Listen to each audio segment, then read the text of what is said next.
Umunyabwenge yamenye inzira kubera ko ubuzima turimo ni urugendo. Ibyiza byose binezeza umutima, ariko kandi ibibi byo bibabaza ubuzima. Ushobora kuba wibwira yuko kuba uriho ari uko wowe ufite imbaraga, ariko kandi umenye neza ko intambara nyinshi zigwanwa cyangwa se intambara nyinshi unyuramo ni za ntambara utabonesha amaso yawe.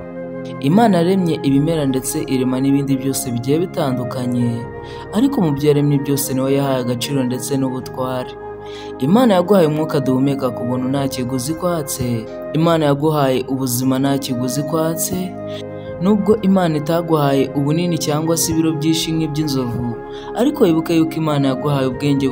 Imana yaragukunze cyane kuko yemeye no kukurema mu shusho yayo.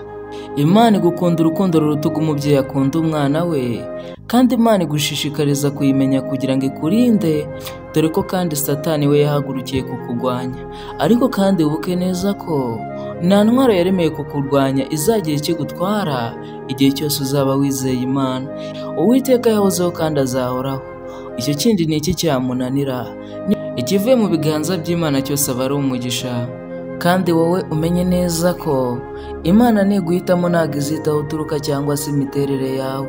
Izakugira umwami imbere y'abandi bose bagusuzuguraga, kandi izaguhesha agaciro, ndetse hahandi hose wanyuze ubona yuko buri umwe wese wakurebaga yagukandagiraga ndetse akakubwira nabi.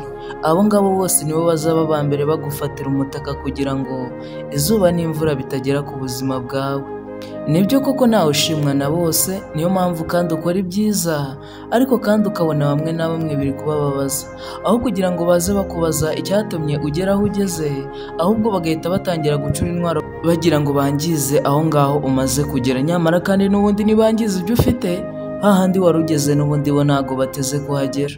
Wibuke ko buri kimwe cyose kibaho kubw'impamvu. Tangira nawe ushakishe impamvu uriho, bizagufasha kubaka ubuzima bwawe. Wowe ntabwo usobanukiwe neza agaciro ufite, niyo mpamvu ugendera mu byaha ndetse n'inzira y'ibyaha. Ariko Satani nk'umwanzi yagutanze kumenya agaciro kawe. Umunsi wavutse yamenye yuko ufite inyenyeri ikumurikira, ndetse iyo nyenyeri ishobora kuzakubyarira umugisha wazakugeza kure.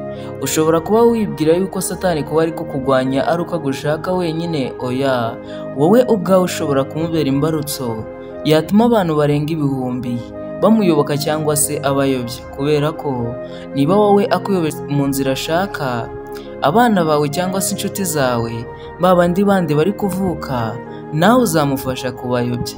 Niyo mpamvu ukwiye kumenya agaciro k'ubuzima bwawe, umenye neza yuko imbabazi zo zitazahoraho. Uwiteka none arimo arakuburira kugira ngo uhinduke, kubera yuko agukunda, arifuza yuko mwazabana mu bwami bw'ijuru. Arifuza yuko ubugingo bwawe butarimbuka, kandi nyamara akora ibishoboka byose kugira ngo akuburire.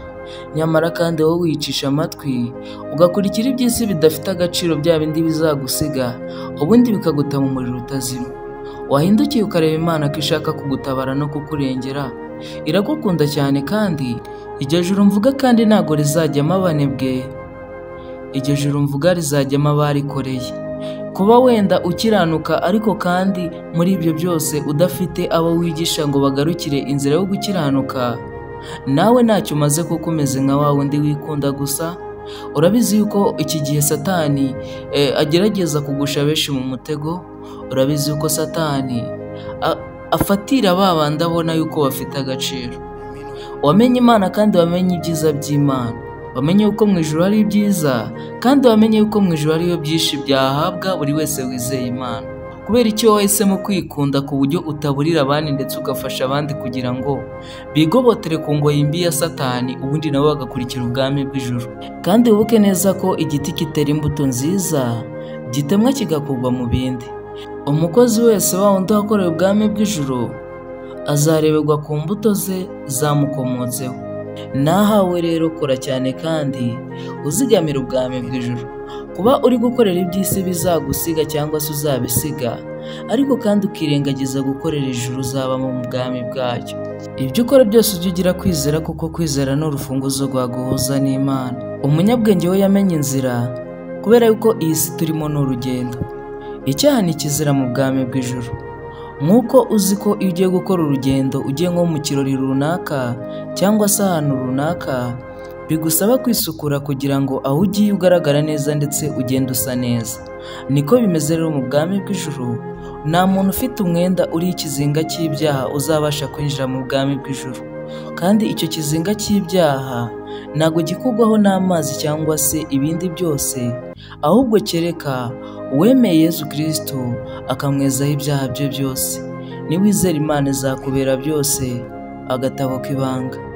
Ntugende udakoze subscribe kuri iyi channel kugira tuzaze tubana n'ibindi biganiro bigiye bitandukanye. Agatabo k'ibanga.